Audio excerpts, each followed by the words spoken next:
এটা আপনার যে নিষিদ্ধ হয়েছে এটা উইথড্র হওয়ার কোনো সম্ভাবনা নাই। ফেব্রুয়ারি প্রথমার্ধে নির্বাচনের পরে 1 সেকেন্ড 1 মিনিট 1 ঘন্টাও থাকার ইচ্ছা আমাদের নাই। আওয়ামী লীগের বিচার চাওয়ার একটা পদক্ষেপ বরং নেওয়া হচ্ছে। আজকে আপনারা জানেন যে শারদীয় দুর্গাপূজার আজকে নবমী অনুষ্ঠান। সারা দেশে এই দুর্গাপূজার যে অনুষ্ঠান আছে সেটা উৎসব এবং আনন্দের সঙ্গে পালিত হচ্ছে। আমরা এই সরকারের দায়িত্ব নেওয়ার পর প্রথম থেকেই বলেছি আমাদের এখানে যারা ধর্মীয় সংখ্যাগুরু আছেন বা ধর্মীয় সংখ্যালঘু আছেন আমরা এদের মধ্যে কোনো রকম ভেদাভেদ বৈষম্য স্বীকার করি না।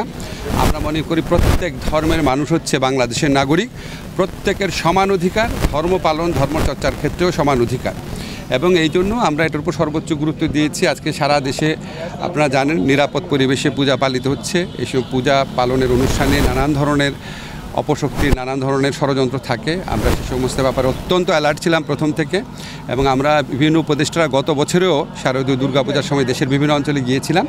সেটার অংশ হিসাবে এই বছরও অনেকে অনেক জায়গায় যাচ্ছেন আমাদের উপদেষ্টাদের মধ্যে। আমি আজকে বরিশালে এসেছি, যদি সম্ভব হয় আরেকটা জেলাতে যাওয়ার চেষ্টা করব। তো আমি এখানে খবর নিয়েছি যে 628টার মতো জায়গায় পূজা হচ্ছে।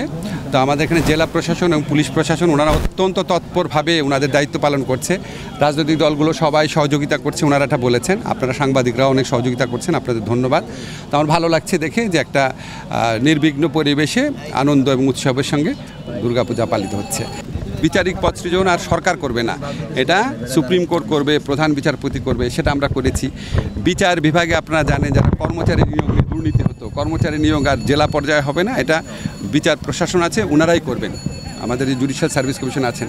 আমি আপনি এক্সাম্পলগুলো দিলাম বোঝানোর জন্য যে অনেকে মনে করে আমরা কি ঐক্যমত কমিশন সংস্কার নিয়ে আলাপ করছি, এই জন্য কি সংস্কার কাজ কি এখন পর্যন্ত থেমে আছে কিনা? সংস্কার আমরা করছি।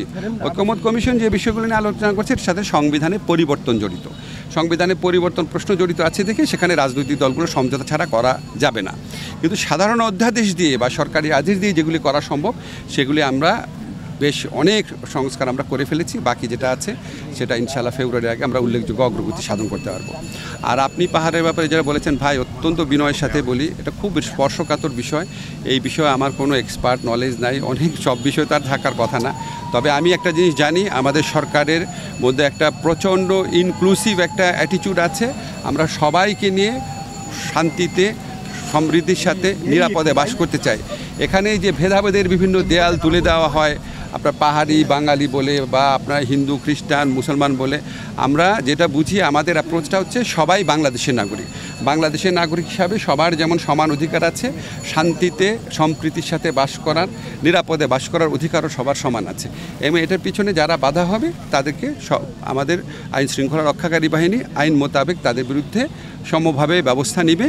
এবং আমি বলি যে আমাদের প্রধান উপদেষ্টা যে ইন্টারভিউটা দিয়েছেন ওইখানে ওনাকে প্রশ্ন করা হয়েছিল যে এত নির্বাচনে দেরি করা হচ্ছে না। কিছু মানুষের তো নির্বাচন নিয়ে সবসময় যে কোনো ব্যাপারেই পলিটিক্যাল মতানৈক্য থাকে। কেউ কেউ মনে করেছে আরও আগে নির্বাচন দিয়ে চলে গেলে ভালো হতো, কেউ কেউ আবার বলেছে সরকারের, আপনারা জানেন কোনো সময় বলেছে, এটা মিথ্যা কথা না, যে সরকার আরও অনেক দিন থাকুক, সংস্কার করুক। কিন্তু আমার কথা হচ্ছে সরকারের ইচ্ছা কি সেটা তো আমাদের প্রধান উপদেষ্টা অত্যন্ত স্পষ্ট করে বলেই দিয়েছেন। ফেব্রুয়ারির প্রথমার্ধে নির্বাচন, যতবার কথা বলছেন উনি ফেব্রুয়ারির প্রথমার্ধে নির্বাচন।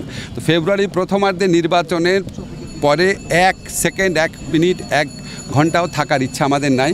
যত তাড়াতাড়ি সম্ভব আমরা স্মুথ ট্রানজিশন অফ পাওয়ারে প্রথম থেকেই বিশ্বাস করতাম।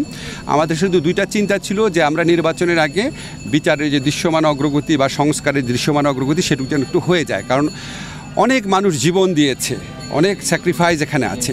তো সেই লক্ষ্যে আমরা মনে করি বিচারের দৃশ্যমান প্রক্রিয়া তো হয়েছে এবং আমরা আশা করছি এই আমাদের আগামী নির্বাচনের আগে আমরা কিছু কিছু বিচার কাজের কমপ্লিশন দেখে যেতে পারবো।